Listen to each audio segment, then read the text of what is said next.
வணக்கம். தமிழன் செய்தி காலம்.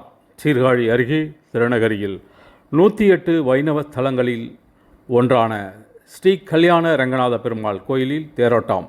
திரளான பக்தர்கள் கலந்து கொண்டு தேரை வடம்பிடித்து இழுத்து சுவாமி தரிசனம் செய்தனர். மயிலாடுதுறை மாவட்டம் சீர்காழி அருகே திருநகரி கிராமத்தில் 108 வைணவ தலங்களில் ஒன்றான ஸ்ரீ அமிர்தவல்லி தாயார் சமேத கல்யாண ரங்கநாத பெருமாள் கோயில் அமைந்துள்ளது. இக்கோயிலில் ஆழ்வார்களில் திருமங்கை ஆழ்வாரின் அவதார தலமாக விளங்கி வருகிறது. இக்கோயிலில் பங்குனி மாத பெருவிழா கடந்த 17ஆம் தேதி கொடியேற்றத்துடன் தொடங்கி நடந்து வருகிறது.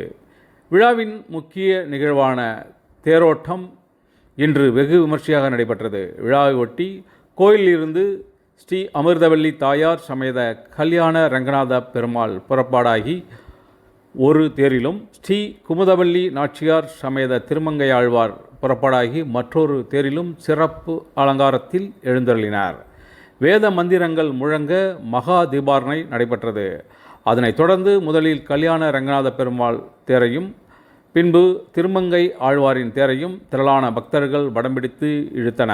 பக்தர்களின் ரங்கநாதா திருமங்கை மன்னா என்ற கோஷங்கள் முழங்க தேர் 4 வீதிகளிலும் வலம் வந்து நிலையை சென்றடைந்தது.